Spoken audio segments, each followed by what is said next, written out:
Chào anh em, trong video lần này mình sẽ thực hiện loop switch gốc của bàn phím RKG số 8. Mời anh em theo dõi nhé. Trên tay mình đang là switch gốc RKG số 8. Điều đầu tiên anh em để ý đối với những loại switch có 4 chân nhựa ở 4 góc thì anh em có thể dùng vật nhọn để đẩy nhẹ 4 cái góc đấy ra là có thể mở được switch ra một cách dễ dàng. Nếu không có dụng cụ mở switch, anh em có thể dùng đầu nhọn của tô vít để đẩy nhẹ 4 góc ra là mở được. Anh em để ý mình làm nhé. Kêu cạch cạch 4 tiếng là có thể mở ra. Đéo tin.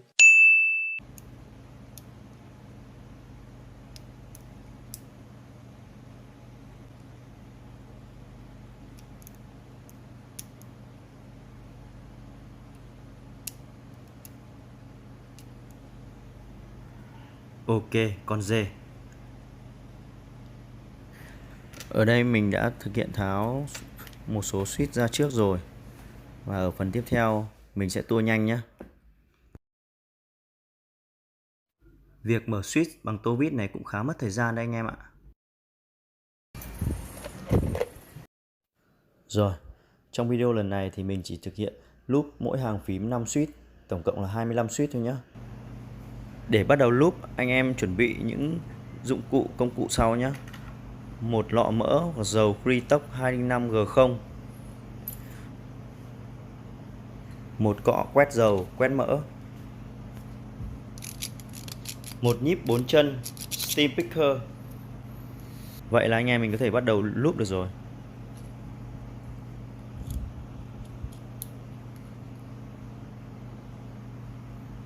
Một switch khi tháo ra thì nó sẽ gồm một Steam, chính là cái màu đỏ ở trên màn hình đây, và một lò xo. Ngoài ra còn có top housing và bottom housing. Video này mình quay bằng điện thoại nên không được nét lắm, anh em thông cảm nhé. Anh em xem video thấy hay thì hãy like và đăng ký kênh để ủng hộ mình nhé. Mình cảm ơn. Anh em lưu ý là lấy một lượng mỡ vừa đủ thôi nhé, và quét đều lên trên bề mặt của cái Steam. Lấy lượng mỡ vừa đủ thì mình còn có thể bôi thêm được. Giống như kiểu nấu ăn ấy, nấu nhạt quá thì mình còn có thể nêm nếm thêm gia vị, chứ còn nấu mặn quá thì Ôi giời ơi.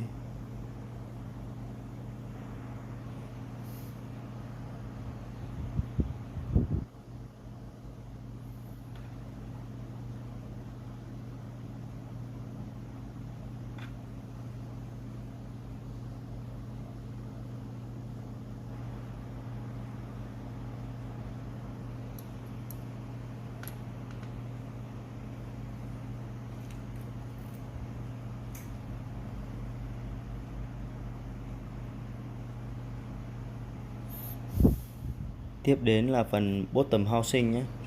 Thì ở phần bottom housing này anh em quét mỡ đều ở hai bên chân nhựa dài kìa, và quét xung quanh cái trụ của bottom housing, trụ tròn để gắn lò xo vào đấy. Anh em quét một lượng vừa phải, quét đều tay.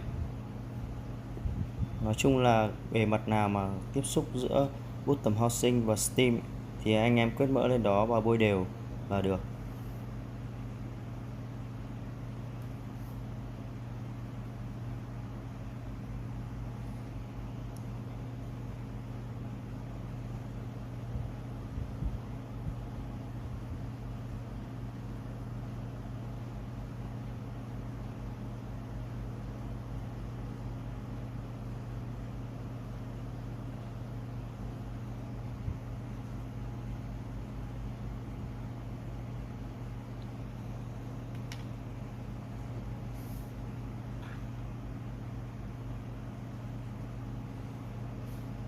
Lò xo anh em cũng quét lên đó một tí mỡ nhé. Anh em nào có dầu ấy thì có thể bỏ lò xo ngâm vào dầu cũng được.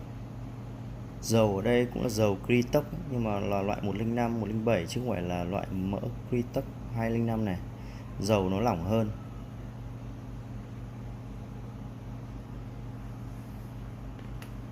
Lúc xong thì anh em mình lắp vào thôi. Anh em lưu ý là lúc lắp vào thì nhớ lựa cái mặt nào của Steam ấy, nó có thể vừa ấn vừa được vào với cả cái lò xo. Nhiều khi là chọn sai mặt là sẽ không lắp được cái phần top housing và bottom housing đâu, nó sẽ bị cấn, và lúc đấy là nút steam nó sẽ bị kẹt. Thì anh em làm 1-2 chiếc switch thì anh em sẽ quen thôi và biết nắm bắt được cái mặt của nó thôi. Việc lúp switch này nói chung là cũng mất khá nhiều thời gian anh em ạ, cái này cũng phải kiên trì. Nhưng mà khi lúp xong ấy thì anh em tin tôi đi, âm thanh nó sẽ khác biệt hoàn toàn. Kể cả là bạn switch RK hay là switch Cherry hay là switch Gateron thì nó cũng như nhau cả thôi. Đã lúp thì là nó sẽ ngon hơn, nó sẽ là một cái gì đấy khác biệt so với bản switch gốc chưa lúp. Không tin anh em cứ chờ đến cuối video này nhé.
Ok, bây giờ thì đã loop sang hết 25 switch rồi.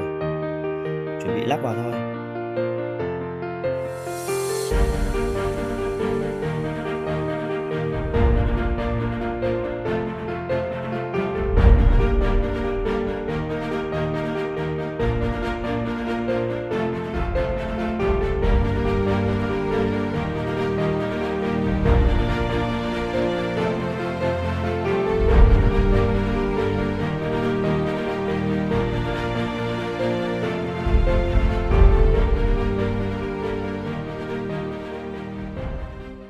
Ok anh em, bây giờ tôi đã loop xong rồi nhá. Đây là các phím mà tôi đã loop này. Mỗi hàng chọn 5 phím. Từ bên phải qua bên trái này, 1 2 3 4 5 này. Tương tự ở hàng dưới cũng thế. Bây giờ tôi sẽ test thử nhá. Những phím đã loop này.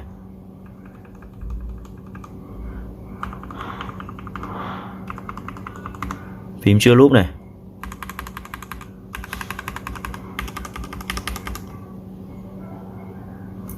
Một hai ba bốn năm sáu. Đây là chưa loop. Loop rồi này.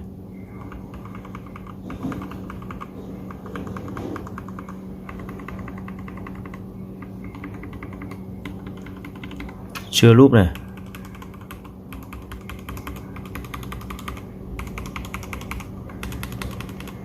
Chưa loop này.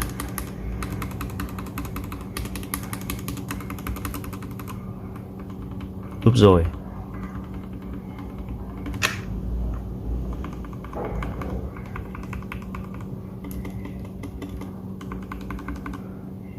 Một hai ba bốn năm. Một hai ba bốn năm. Loop rồi đấy nhá.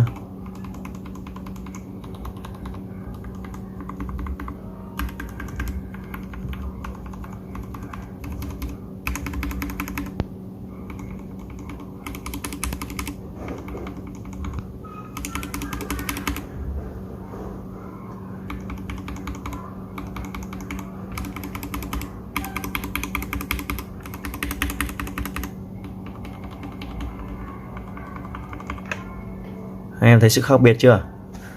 Loop rồi nghe âm thanh nó mềm hơn, mềm mại hơn hẳn.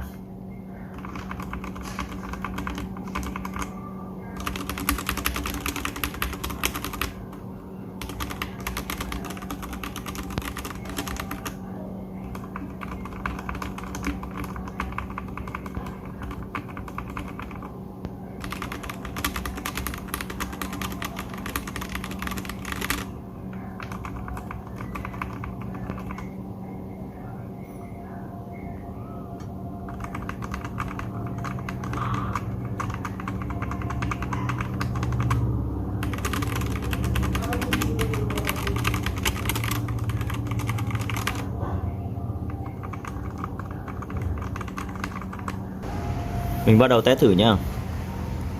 Đây là phím mình đã loop này. Hàng đầu tiên có 5 phím mình đã loop.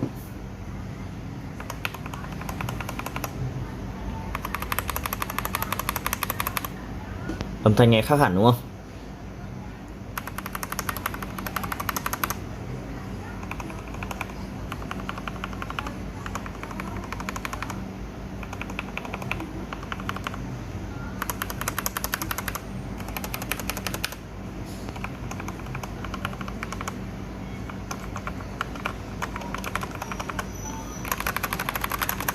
Switch RK anh em nhé.